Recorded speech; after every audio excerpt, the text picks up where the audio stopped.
Hi, my name is Kevin Hennessy, and today we're going to get into Chapter 7 of The Science of Getting Rich.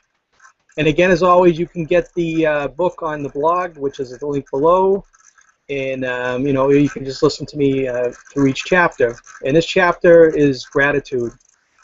So let's get into this. The illustrations given in the last chapter will have conveyed to the reader that the fact that the first step toward getting rich is to convey the idea of your wants to the formless substance.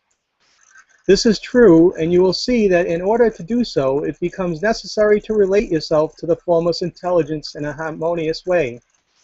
To secure this harmonious relation is a matter of such primary and vital importance that I shall give some space to its discussion here, and you instructions which, if you follow them, will be certain to bring you into perfect unity of the mind with God. The whole process of mental adjustment and atonement can be summed up in one word, and that's gratitude. First, you believe that there is one intelligent substance from which all things proceed. Second, you believe that this substance gives you everything you desire. And third, you relate yourself to it by feeling of deep and profound gratitude. Many people who order their lives rightly in all other ways are kept in poverty by their lack of gratitude. Having received one gift from God, they cut the wires which connect them with Him by failing to make acknowledgement. It is easy to understand that the nearer we live to the source of wealth, the more wealth we shall receive. It is easy to also understand that the soul that is always grateful lives in closer touch with God than one which looks to Him in thankful acknowledgement.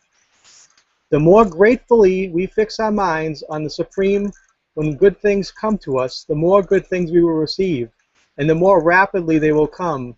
And the reason simply is that mental attitude of gratitude draws the mind into closer touch with the source which the blessings come. If it is a new thought to you that gratitude brings your whole mind into closer harmony with the creative energies of the universe, consider it well, and you will see that it is true.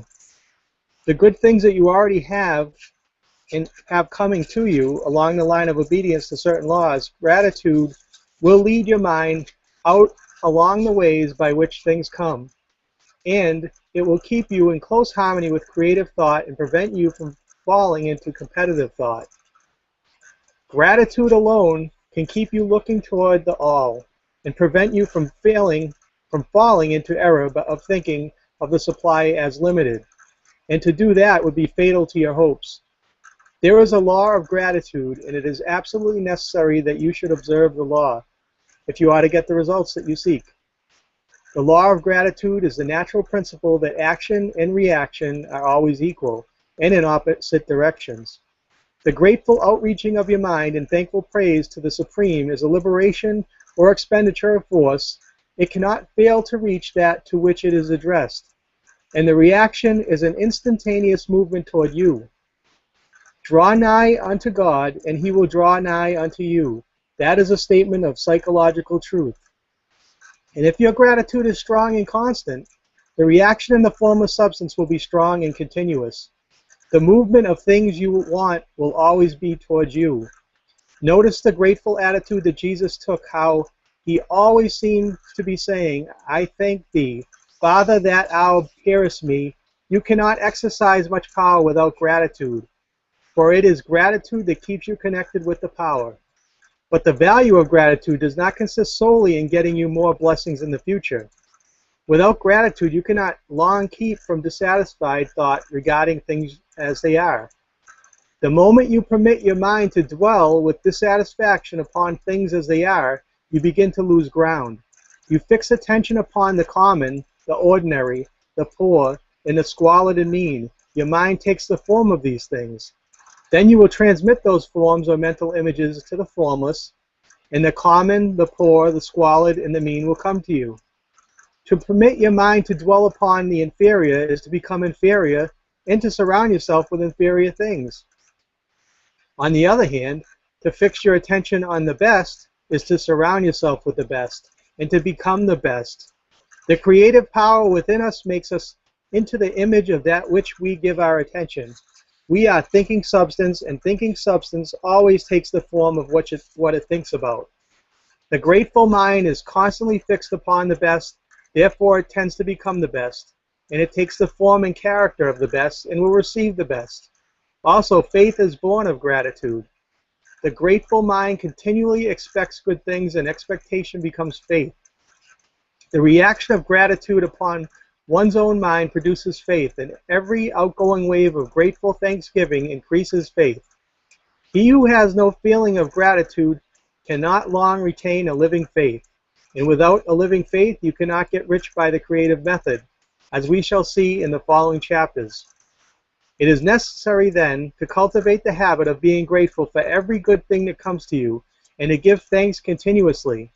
And because all things have contributed to your advancement, you should include all things in your gratitude. Do not waste time talking about shortcomings or wrong actions of plutocrats or trust magnates. Their organization and world has made your opportunity. All you get really comes to you because of them. Do not rage against corrupt politicians. If were not for politicians, we would fall into anarchy, and your opportunity would be greatly lessened. God has worked a long time and very patiently to bring us up where we are in industry and government, and He is going right on with His work. There is not the least doubt that He will do away with plutocrats, trust magnates, captains of industry, and politicians as soon as they can be spared. But in the meantime, behold, they are all very good. Remember that they are all helping to arrange the lines of transmission along which your riches will come to you, and be grateful to them all. This will bring you into harmonious relations with the good in everything, and the good in everything will move toward you. So that's why, being grateful is so important. I mean, just anything that happens to you. I mean, if you are able to, say you're in the fast lane on the highway and someone moves over you, just be grateful for that. Be grateful someone lets you in at a line at a grocery market. Be grateful for, you get an unexpected check in the mail. Just anything and everything, someone smiles at you. I mean, all these things add up, and all these things, just keep you in that, that peak state, that happy state. You get a great result in your business. Be grateful for it. Be happy for it. You get one lead. Just be pumped up that you got that one lead.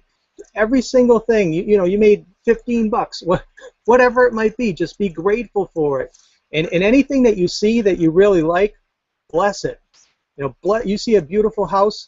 Don't think that you can't have the house. Just bless that house. You see someone, a very wealthy person, bless that wealthy person, because whatever you are obviously thinking about and impressing upon a form of substance, and your belief that you can make it happen, all these things are going to start coming to you. And it's going to take time. I have many examples of my life that I didn't even know before reading this book. That's why it's so powerful to become a conscious creator. Once you know how to use these principles every day, where it's not just kind of happening because that's the kind of way you're living, which is great. If you're living that way and great things are happening, because I've had many times where that has happened, but it's nice to know, why when things aren't going so great, what it is. Have I been less grateful? All these things are things to think about, and I had to think about it myself when I had different things happen in my life. I had to say, what's going on, and now I know more and more from personal development, just learning about the certain way that you need to do things and the way you should focus your thoughts. So that's what I want to share with you. I hope you have an awesome one, and please check out the blog below, and I hope you're having an awesome one, and I'll talk to you soon. Bye.